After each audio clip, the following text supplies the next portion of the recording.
Good afternoon and welcome to Midday News on Rajya Sabha television. My name is Aishwarya Kapoor. Let us start the bulletin with the headlines. Special CBI court in Ranchi to pronounce verdict in a fodder scam case today. RJD chief Lalu Yadav and former Bihar Chief Minister Jagannath Mishra are accused. Ahead of the verdict, Lalu says he has full faith in judiciary.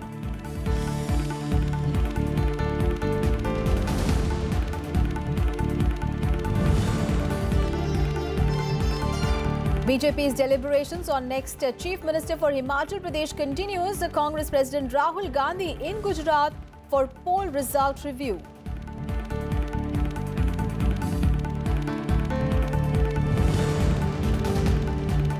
"32 people killed after a bus falls into the Banas River in Rajasthan's Sarai Madhopur. Reports say the driver lost control of the bus that fell off a bridge into the river.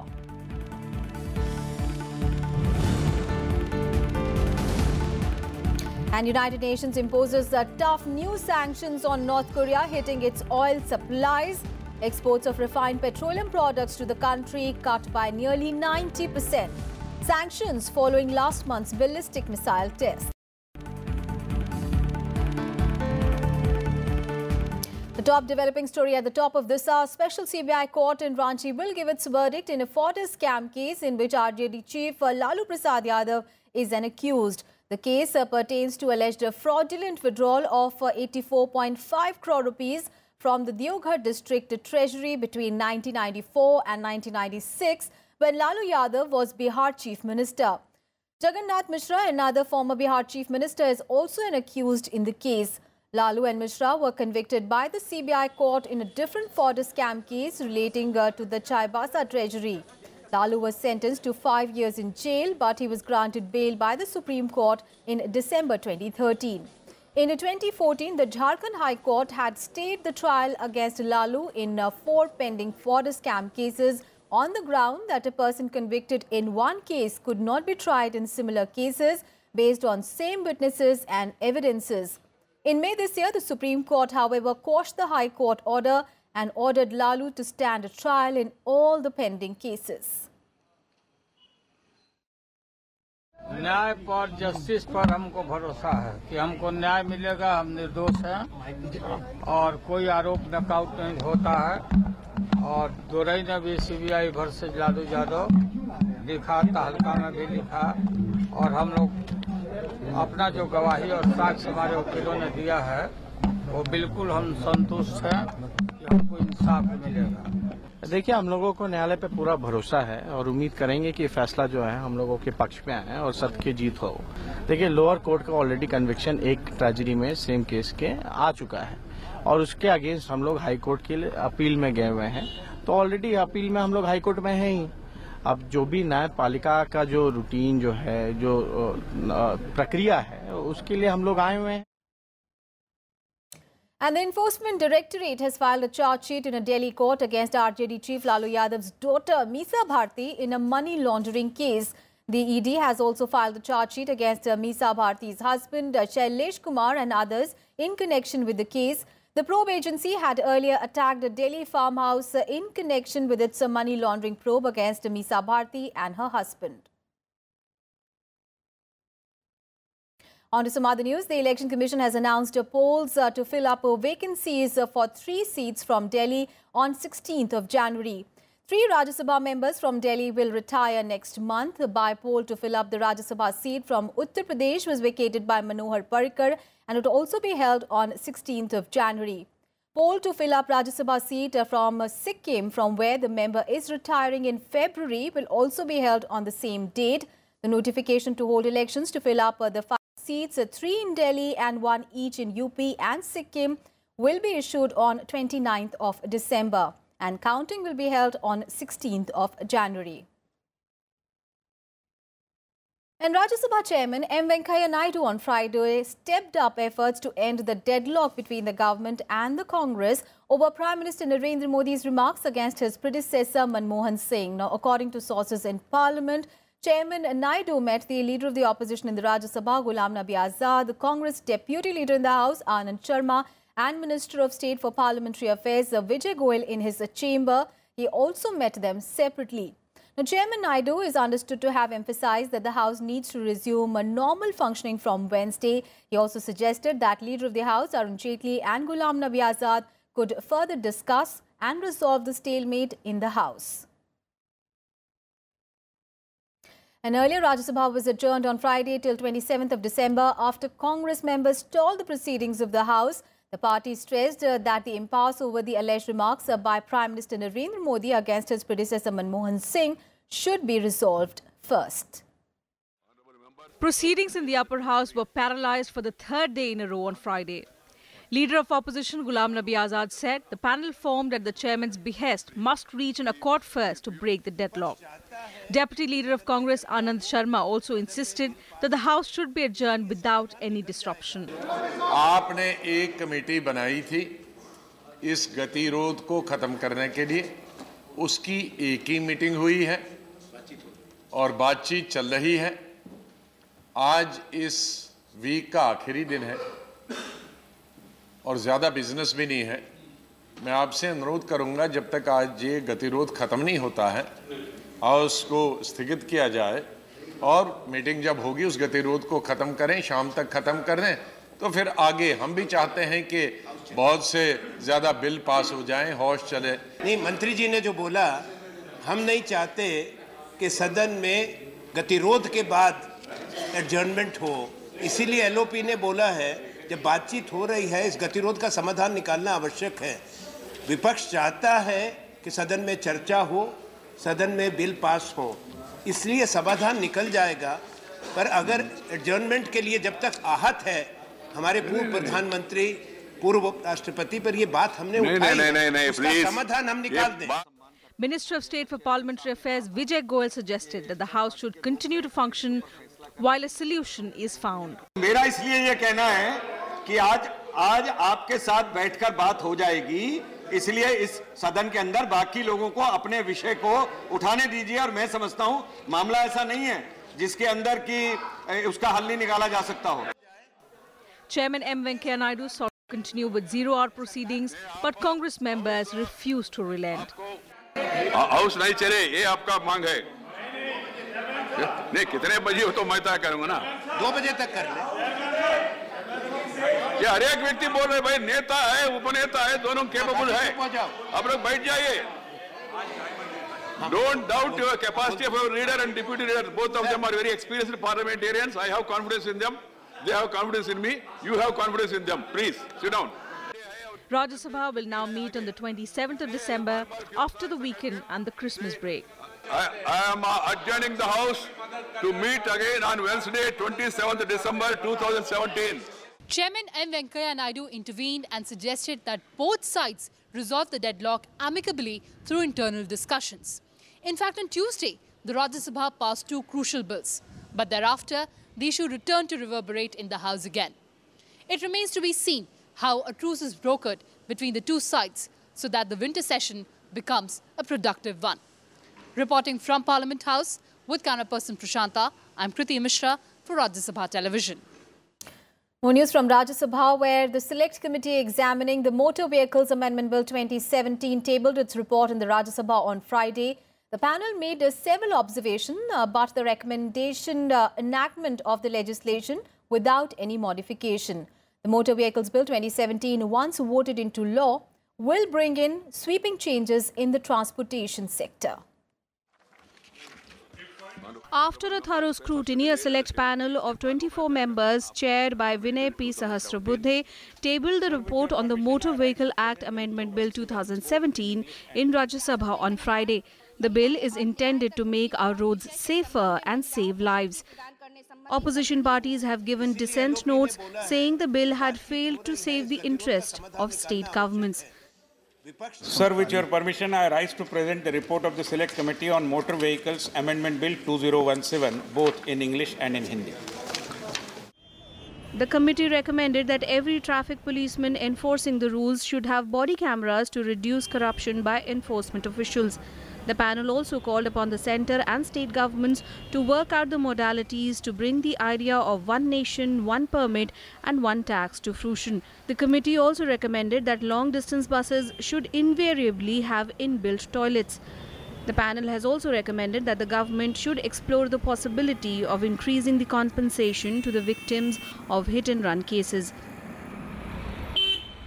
Compared to 2015, accidents in 2016 are lower by 4.1%, but the number of persons killed has increased by 3.2%. 10,135 riders killed in road accidents were not wearing helmets and 5,638 did not fasten their seat belt. Motor Vehicle Act Amendment Bill 2017 is important due to radical changes in the law, which is 30 years old. The minimum fine for drunk driving has been increased from 2,000 rupees to 10,000 rupees. The fine for rash driving has been raised from 1,000 rupees to 5,000 rupees. Driving without a license will attract a minimum fine of 5,000 rupees as against 500 rupees at present. The fine for overspeeding will go up from 400 rupees to between 1,000 and 2,000 rupees. Not wearing a seat belt would attract a fine of 1,000 rupees as against 100 rupees at present. Talking on a mobile phone while driving will attract a fine of 5,000 rupees, up from 1,000 rupees currently. The centre has asserted that the powers shall remain with the state governments and the provisions of the bill would only make the process hassle-free. Many members feel that the bill would help meet UN's mandate of reducing road accidents up to 50% by year 2022. The bill has already been passed by the Lok Sabha. Reporting from Parliament Complex, with cameraperson D.K. Pandey, I'm Kriti Mishra for Rajya Sabha Television. And Vice President M. Venkaiah Naidu on Friday expressed a displeasure about frequent adjournments during the ongoing winter session of Parliament. Now, speaking at the foundation stone-laying ceremony of the International Exhibition Convention Centre and the Integrated Transit Corridor Development Project at Pragati Maidan in the national capital, Vice President M. Venkaiah Naidu said that the House being on and off these days is not good for the country. For providing leadership. Parliament is in session. Whether the House will be on or off, that we don't know. That will be known after some time. Because आजकल on and off हो रहे, which is not a good thing for the country. And at the event, the Vice President also stressed that development and good governance should be the focus of the government and the public sector. He added that a constant endeavour is to make India the global economic leader by adopting a holistic approach towards inclusive economic growth. He also said that progress must be made to achieve double-digit economic growth at the earliest. The economy of the world is slowed down. Now, of course, it's picking up. Even our powerful neighbor also has gone a little negative.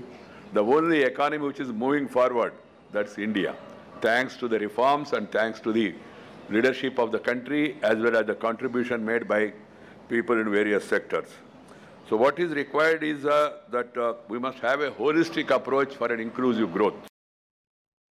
And Vice President M. Venkaiah Naidu was at the second SI Global Summit at Shirdi in Maharashtra. Now, praising the contributions of Sai Baba, the Vice President said that he taught a moral code of love, forgiveness, charity and devotion. He underlined that Baba provided answers to internal unrest, thus making him a universal teacher. The Vice President also emphasized that nationality and nationalism are the instruments of larger unity and integration. He also said that today, India as a larger collective entity is facing a set of challenges on the socio, political and economic fronts, and the best way to address them is by being unified.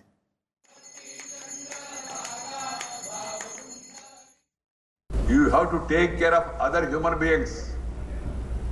वंचित लोगों का, गरीब लोगों का, असहाय लोगों का, निसहाय लोगों का, उन लोगों के ऊपर सहानुभूति केवल दिखाना नहीं, उनका सेवा करे, उनका उत्थान करे, उनका भला करे, काम करे, ये हमारा कर्तव्य होना चाहिए. वही सही भक्ति होगा साईं जी का नाम पे हम लोग जो कर रहे हैं.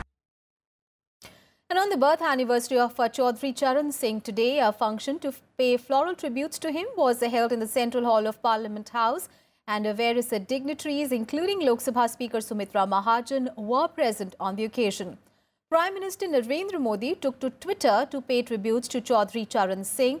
Prime Minister tweeted, "Remembering Chaudhry Charan Singh ji on his birth anniversary, Chaudhry Sahab served the nation with utmost dedication. He worked assiduously for the development of our villages and always championed the rights of our farmers." Unquote. Chaudhry Charan Singh is credited with transforming the agricultural economy of North India post-independence. The birth anniversary of the 5th Prime Minister of India is also celebrated as Kisan Divas. And in midday news, we'll take a very short break. We'll be back with more news.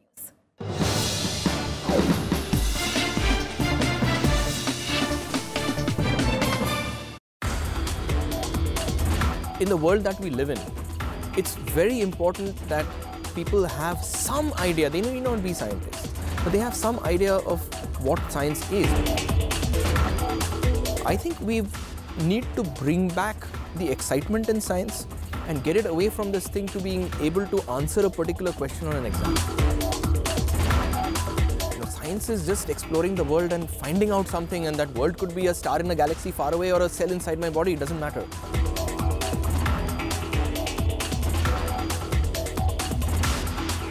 Watch Eureka with Dr. Arnab Bhattacharya, Professor at Tata Institute of Fundamental Research, Mumbai, only on Rajya Sabha television.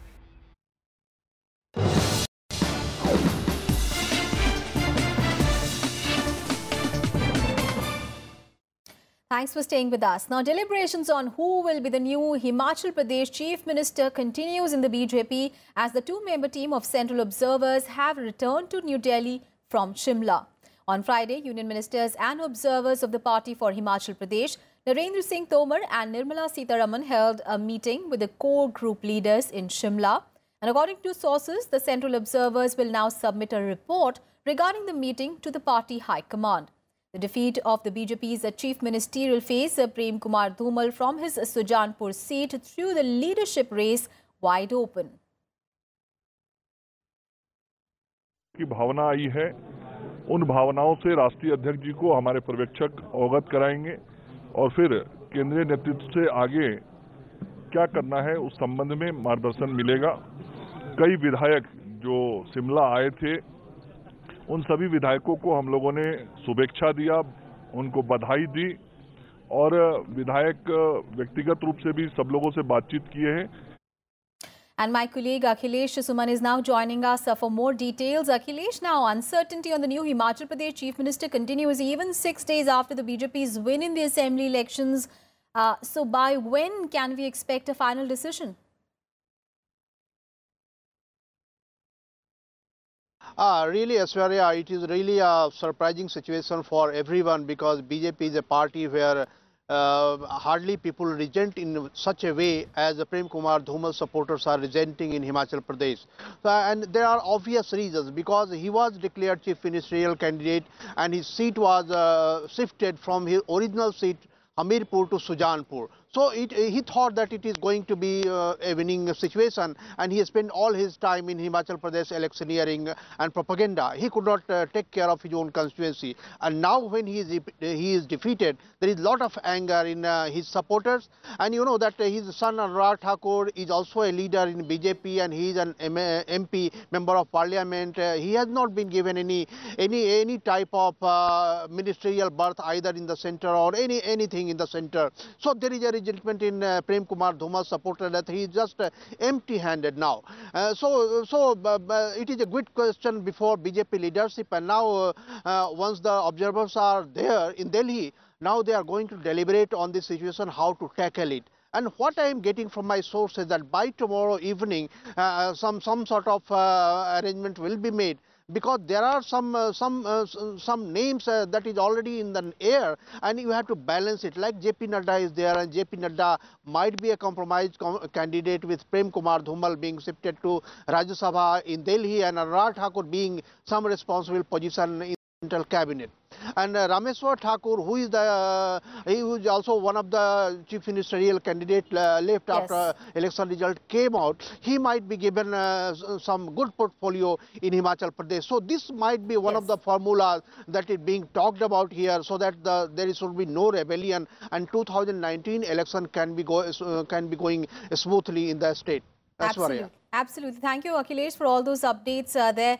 So BJP really looking to firefight the situation after an unusual situation that it is facing in Himachal Pradesh, where the party won the state, but the chief ministerial candidate lost.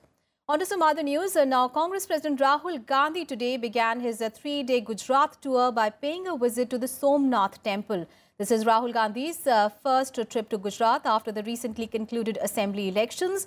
Upon his arrival, he offered prayers at the Somnath temple. After this, Rahul Gandhi will fly to Ahmedabad and hold a review meeting with the newly elected MLAs and party workers. The Congress chief will also meet leaders from North, Central, Saurashtra and South Zone before heading to the Gujarat University Convention Hall in Ahmedabad for a party workers' sammelan.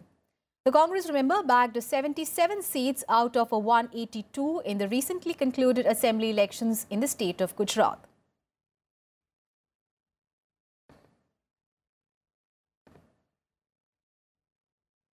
And at least 32 passengers were killed today when a bus fell into the Banas River from a nearly 100-foot-high bridge in Rajasthan's Savai Madhopur district.